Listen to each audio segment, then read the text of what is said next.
Shalom adik-adik, Shalom. Apa kabar hari ini?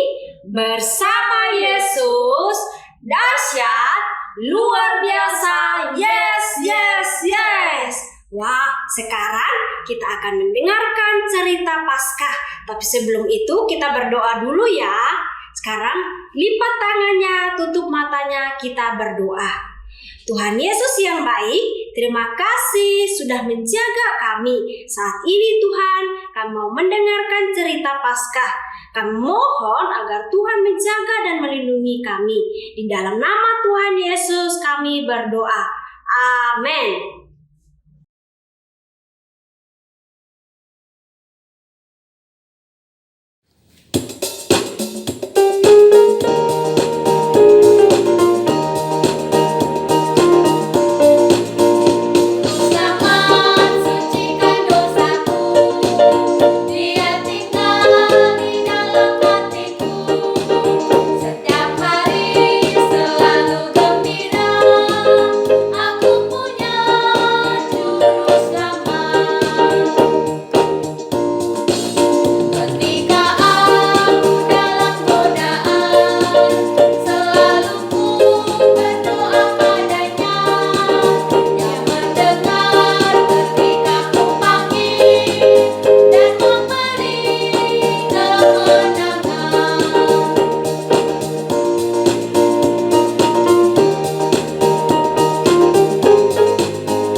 Di tangan kakak ada sebuah tanaman yang sudah mati. Sekarang kakak mau menyuruh tanaman ini untuk hidup kembali. Perhatikan ya. Hai tanaman, hiduplah kembali. Wah, kira-kira berhasil gak ya? Wah, ternyata tidak berhasil. Sekarang kita akan mencoba cara yang lain. Kakak akan menyuruh tanaman ini untuk hijau kembali. Hai tanaman, berubahlah menjadi hijau kembali. Wah, tampaknya tanaman ini masih tetap mati. Tanaman ini tetap mati karena kakak tidak punya kuasa atas hidup dan mati. Tetapi tahukah kamu bahwa ada seseorang yang punya kuasa yang demikian? Ia dapat mengucapkan kata-kata yang memberi kehidupan. Sekarang kita akan melihat dari ayat hafalan kita. Ayat hafalan kita sepanjang bulan Paskah ini terambil dari Yohanes pasal 11 ayat 25. Yohanes terletak di dalam kitab Perjanjian Baru setelah Lukas dan sebelum Kisah Para Rasul. Ingat cara membacanya dari alamat, isi kembali ke alamat. Sekarang kita akan membaca secara bersama-sama. 1, 2, 3. Yohanes 11 ayat 25. Jawab Yesus, "Akulah kebangkitan dan hidup. Barang siapa percaya kepadaku, ia akan hidup walaupun ia sudah mati." Yohanes 11 ayat 25. Sekarang kita akan membaca sekali lagi. Yohanes 11 ayat 25. Jawab Yesus, "Akulah kebangkitan dan hidup. Barang siapa percaya padaku, ia akan hidup walaupun ia sudah mati. Akulah kebangkitan dan hidup. Kebangkitan artinya hidup kembali. Ketika Yesus mengatakan, "Akulah kebangkitan dan hidup," berarti ia menyatakan bahwa ia dapat memberi hidup.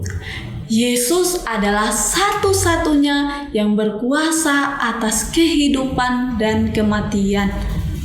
Barang siapa percaya kepadaku, ia akan hidup walaupun ia sudah mati. Artinya, siapapun yang percaya atau siapapun yang meletakkan kepercayaannya kepada Yesus, ia akan diberi hidup kekal di sorga. Artinya, sesudah kamu mati secara fisik, kamu akan hidup bersama-sama dengan Allah di sorga. Sekarang kita akan membaca ayat hafalan kita sekali lagi. Yohanes 11 ayat 25. Jawab Yesus, "Akulah kebangkitan dan hidup. Barang siapa percaya kepadaku, ia akan hidup walaupun ia sudah mati." Yohanes 11 ayat 25. Bagi kamu yang belum percaya, jika kamu belum percaya Yesus sebagai juru selamatmu, dosamu memisahkanmu dari Allah. Tetapi jika saat ini kamu mengambil keputusan untuk percaya kepadanya, dosamu diampuni dan Ia akan memberimu hidup kekal. Bagi kamu yang sudah percaya, jika kamu sudah percaya Yesus sebagai juru selamatmu, dosamu telah diampuni dan Ia telah memberimu hidup kekal bersama dengan Allah di sorga. Yesus memberimu hidup, Yesus memberimu harapan. Sekarang kita membaca ayat hafalan kita sekali lagi. Yohanes 11 ayat 25. Jawab Yesus, "Akulah kebangkitan dan hidup. Barang siapa percaya kepadaku, ia akan hidup walaupun ia sudah mati." Yohanes 11 ayat 25. Sekarang, untuk memudahkan kita mengingat ayat hafalan kita ini, kita akan membacanya dengan main tutup kata. Nanti kata yang kakak tutup, kakak akan ganti dengan tepuk tangan. Tetapi adik-adik tetap membacanya. Sekarang kita akan mulai. 1, 2, 3. Yohanes 11 ayat 25.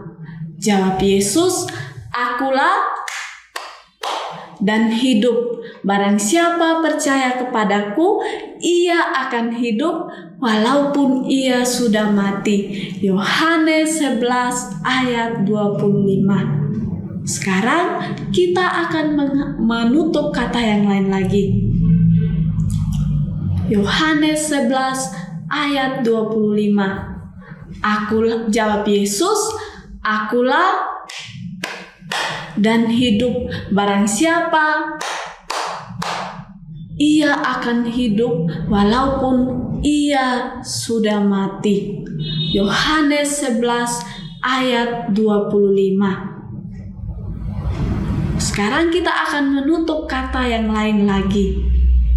Yohanes 11 ayat 25. Jawab Yesus, "Akulah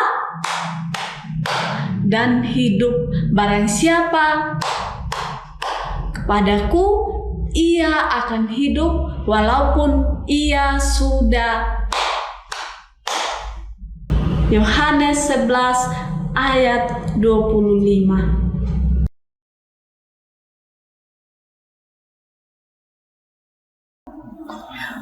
Apa yang kamu pikirkan ketika kamu mendengarkan kata Paskah? Wah, mungkin kamu akan mengingat lomba cari telur Paskah, atau kamu akan mengingat dekorasi Paskah. Tetapi Paskah adalah berbicara tentang hidup baru setelah kematian. Sekarang kita akan banyak berbicara tentang harapan dan kehidupan. Sekarang kita akan bermain. Di tangan kakak ada 2 kartu. Di sini di tangan kiri kakak ada kartu Yesus memberi hidup, dan di tangan kakak ada kartu Yesus memberi harapan. Nanti kakak akan mengangkat salah satu dari kartu ini dan kamu akan membacakannya bersama-sama dengan kakak dengan cepat. Kita mulai ya. Yesus memberi hidup. Yesus memberi harapan. Yesus memberi hidup. Ya, Yesus memberi hidup dan harapan. Allah menggunakan sebuah keluarga yang hidup di 2000 tahun yang lalu untuk mengajarkan kepada banyak orang tentang hidup dan kematian. Keluarga ini adalah Marta, Maria, dan saudara mereka Lazarus. Mereka juga mempunyai seorang sahabat yang sangat terkenal. Namanya adalah Yesus. Marta, Maria, dan Lazarus percaya kepada Yesus. Bahkan mereka sangat berteman baik dengan Yesus, dan juga Yesus sangat mengasihi mereka. Tetapi suatu hari terjadi sesuatu hal pada keluarga ini, yaitu Lazarus sedang sakit keras. Marta dan Maria menyuruh orang untuk memberitahukan kepada Yesus bahwa Lazarus sakit. Tapi Yesus tidak langsung datang. Dia menunggu beberapa hari kemudian. Dan setelah 4 hari kemudian, ia datang, tetapi ia menemukan kerumunan orang banyak di rumah Maria. Dan di sana ada kesedihan yang besar, itu karena Lazarus telah mati. Pada saat itu, ketika Maria Marta mengetahui bahwa Yesus datang, mereka pergi kepada Yesus dan berkata, "Yesus, jika Engkau ada, pasti Lazarus tidak akan mati." Ya, benar dengan apa yang dikatakan oleh Marta dan Maria. Pasti tentunya Yesus dapat mencegah Lazarus dari kematian. Tetapi Yesus memilih untuk tidak melakukan hal itu karena ia ingin mengajarkan sesuatu kepada sahabat-sahabatnya tentang dirinya sendiri. Marta menjadi sangat sedih, tetapi Yesus berkata kepadanya, "Akulah kebangkitan dan hidup." Tuhan Yesus berkata bahwa Dia adalah yang memberikan kehidupan. Yesus, apakah maksud dari Tuhan Yesus? Tuhan Yesus sedang berbicara tentang 2 kehidupan, yaitu kehidupan fisik. Kehidupan fisik adalah hidup yang kita hidupi sekarang di tubuh ini, tetapi itu tidak bertahan lama. Pada dasarnya semua orang akan mati. Dan kehidupan yang kedua adalah kehidupan kekal, kehidupan selama-lamanya bersama dengan Allah di sorga. Dan setiap orang yang percaya kepada Yesus mempunyai harapan akan kehidupan kekal ini. Adik-adik, tetapi Marta menjadi sangat sedih. Dan Tuhan Yesus bertanya kepadanya, apakah Marta percaya kepada Yesus? Lalu apa jawab Marta? Marta berkata, "Ya Tuhan, aku percaya kepadamu." Marta percaya bahwa Yesus adalah anak Allah yang dapat memberi kehidupan. Lalu Yesus menjadi sedih dan menangis. Yesus anak Allah sedih. Tahukah kamu bahwa Yesus adalah anak Allah pencipta terbesar yang telah menciptakan segala sesuatu dan memberi hidup kepada segala makhluk? Yesus juga memberikan hidup kepadamu. Dia mengerti dan mengetahui setiap detak jantungmu, setiap tarikan nafasmu, dan Ia memberimu hidup. Seperti yang dikatakan di dalam Mazmur 139 ayat 13 mengatakan, "Sebab Engkaulah yang membentuk aku, membentuk buah pinggangku, menenun aku dalam kandungan ibuku." Artinya Yesus berkuasa untuk memberi hidup, dan Dia tidak hanya memberimu hidup, tetapi Ia juga mengasihimu dengan kasih yang sangat besar, lebih dari yang dapat kamu bayangkan. Kasih Yesus sempurna, demikianlah Yesus adanya. Adik-adik, Yesus sedih dan menangis karena kematian masuk ke dalam dunia. Mungkin kamu juga akan merasa sangat sedih sedih dan menangis apabila salah satu dari keluargamu meninggal. Mungkin kamu akan menjadi sangat pendiam atau kamu menjadi marah karena hal itu. Tetapi ketahuilah bahwa kematian akan dialami oleh setiap orang karena kematian telah masuk ke dalam dunia karena dosa. Masih ingatkah kamu apa itu dosa? Dosa adalah segala sesuatu yang kamu pikirkan, yang kamu ucapkan, dan yang kamu lakukan yang tidak menyenangkan hati Tuhan.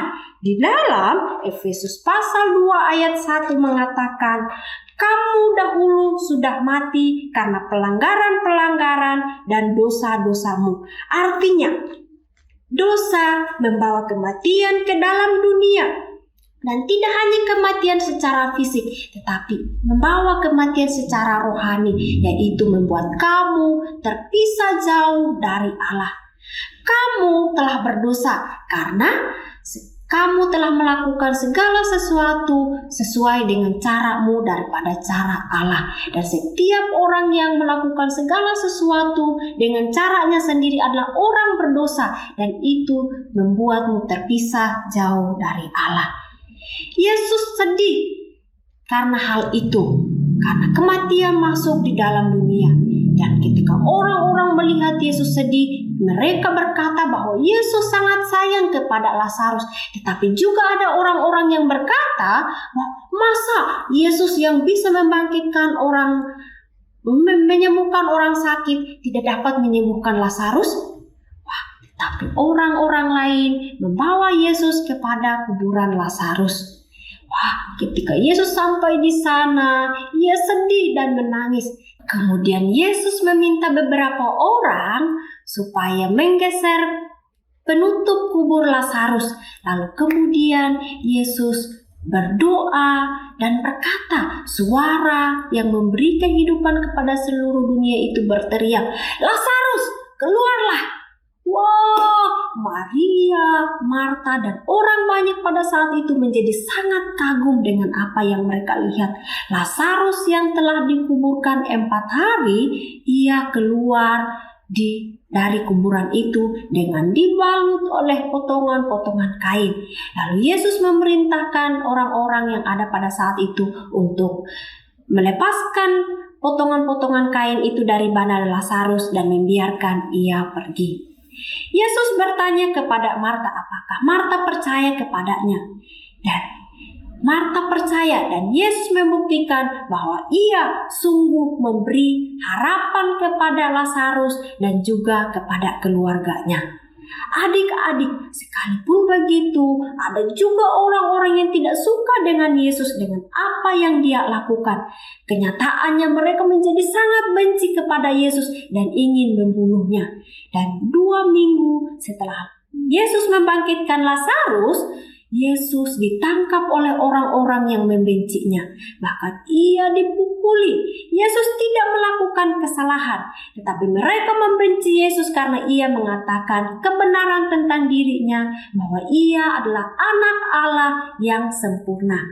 Lalu kemudian Yesus dipukuli, ia diludahi, dan badannya sangat terluka sehingga banyak orang tidak mengenalinya. Yesus, ada orang-orang juga yang mengatakan, masakah Yesus yang bisa membangkitkan orang itu tidak menghentikan penderitaan ini kepada dirinya sendiri? Adik-adik, Yesus tidak memilih untuk menghentikan penderitaan itu, tetapi ia bersedia untuk menderita supaya ia dapat membuat jalan bagi kamu dan juga kakak, supaya bisa bersama-sama dengan Allah suatu hari nanti. Lalu Yesus, ia disalibkan, tangannya terpaku, kakinya terpaku, dan salib Yesus diletakkan di antara kedua salib penjahat itu. 6 jam lamanya Yesus tergantung di atas kayu salib. Mengapa Yesus membiarkan hal itu terjadi?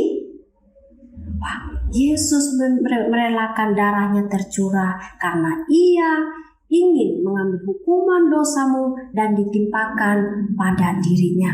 Di dalam 1 Petrus pasal 3 ayat 18 mengatakan, sebab juga Kristus telah mati sekali untuk segala dosa kita, ia yang benar untuk orang-orang yang tidak benar, supaya ia membawa kita kepada Allah, ia yang telah dibunuh dalam keadaannya sebagai manusia, tetapi yang telah dibangkitkan menurut Roh.